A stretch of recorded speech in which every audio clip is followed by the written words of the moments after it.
ఇప్పుడు ఫ్రీలాన్స్ ఇందాక మీరన్నట్టు ఫ్రీలాన్స్ మోస్తారు రియల్ ఎస్టేట్ అసలేంటండి? ఫ్రీలాన్స్ అంటేనే భయపడుతున్నారు. అది మనం చాలా వీడియోలో చెప్పాను నందు. ఎందుకంటే ప్రీ లాంచ్ పెట్టింది పేరు మోసం చేయడం. అంటే బిల్డర్ దగ్గర డబ్బులు లేవు. ప్రీ లాంచ్ అంటే అర్థం ఏంటి? నా దగ్గర డబ్బులు లేవు. ఇప్పుడు ఒక మదర్‌ని ఎవరైతే ఒక నెల ముందు ప్రీమెచ్యూర్డ్‌గా బేబీ కన్నదో ఆమెను అడిగితే 1 మంత్ వాల్యూ చెప్తది. ఇది ఎనీ అథ్లీట్ ఉన్నాడనుకోండి. అథ్లీట్‌ని ఒక ఫ్రాక్షన్ ఆఫ్ సెకండ్ విలువ చెప్పండి చెప్పి పీటీ ఉషాని అడిగామనుకో ఫ్రాక్షన్ ఆఫ్ సెకండ్ ఆవిడ చెప్పినట్టు నువ్వు నేను చెప్పలేం.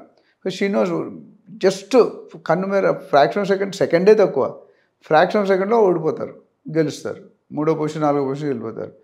సో ఇక్కడేంటంటే ప్రీ లాంచ్‌లో పర్మిషన్ లేకుండా అమ్మడం ప్రీ లాంచ్ అంటారు. అయితే రెరా గాని, డీటీసీ గాని, హెచ్ఎండీ గాని, జీహెచ్ఎంసీ ఏవి ఉండవు.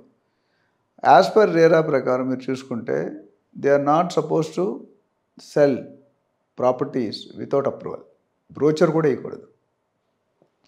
సో ప్రీ లాంచ్‌లో ఏం చేస్తారంటే క్యారెట్ చూపిస్తారు బిల్డర్స్. ఏమని? ఇది నేను 3 సంవత్సరాల తర్వాత 10,000 అమ్ముతాను నా ప్రాజెక్ట్. 3 సంవత్సరాలు నా ప్రాజెక్ట్ 100 ఎకరాలు. గజం ప్లాట్ 10,000 అమ్ముతా. ఈరోజు 3 సంవత్సరాల తర్వాత కంప్లీట్ అవుతుందో లేదో ఎవరికి తెలియదు. ఇది చెప్తున్నాడు. ఇప్పుడు పర్మిషన్ లేవని ముందే ఓపెన్‌గా చెప్తాడు.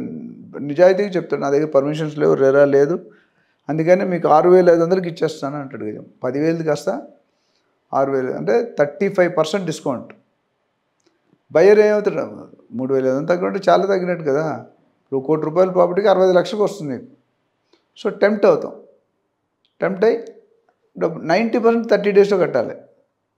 సో దీనివల్ల ఈ బయ్యర్‌కి అడ్వాంటేజ్ అంటే తక్కువ రేటుకి వస్తుంది. ఇంకొక అడ్వాంటేజ్ అంటే ప్రాజెక్ట్ ఎక్కడ కావాలన్నా north east, lake view, park view, club అన్నీ దొరికిపోతాయి. ఎందుకంటే నువ్వే కొత్తోడు ఎవడు కొనలేదు. కానీ డిసడ్వాంటేజ్ అంటే ఆ లింక్ డాక్యుమెంట్ కరెక్ట్‌గా ఉండకపోవచ్చు. డీటీసీపీ పర్మిషన్ రాకపోవచ్చు. రెరా పర్మిషన్ రాకపోవచ్చు. బిల్డర్ డబ్బులు తినేవచ్చు. బిల్డర్ వేరే ప్రాజెక్ట్‌కి వెళ్ళిపోవచ్చు. బిల్డర్ బోర్డు మూసేయవచ్చు. మీరేం చేయలేరు. ఏం చేస్తారు? 90% నా దగ్గర డబ్బులు లేవండి కోర్టుకి వేస్తారు. కేసు జైల్లో పెడతారు. జైల్లో పెడితే మీ డబ్బులు మీకు వస్తాయా? ఇవి ప్రీ లాంచ్‌లో ఉన్న అవకాశాలు. సో డెఫినెట్‌గా తెలిసినా తెలియకపోయినా మీరు ₹2,000, ₹5,000 గజానికి ఎక్కువైనా లేదా స్క్వేర్ ఫీట్ ఎక్కువైనా అప్రూవ్డ్ ప్రాజెక్ట్స్‌కి వెళ్ళండి.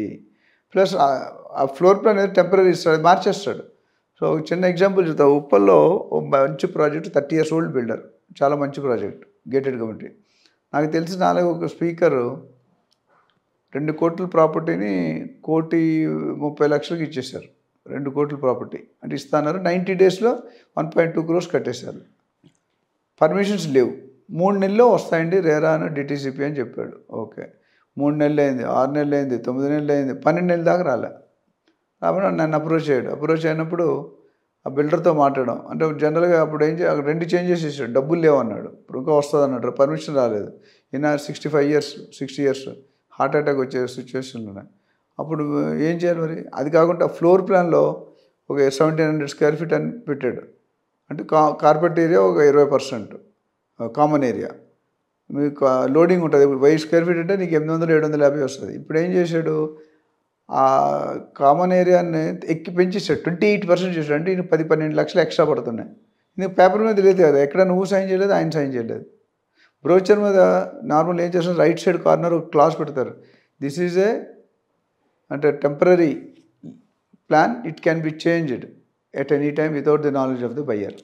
దానివల్ల అక్కడ మోసపోతారు. తర్వాత డబ్బులు తెచ్చుకోవడం మళ్ళీ ఇల్లు పోలీసు వాళ్ళు పెట్టుకోవాలి, రౌడీలు పెట్టుకోవాలి, లాయర్ పెట్టుకోవాలి అవుతుంది. So it's better not to buy in pre launch at any moment.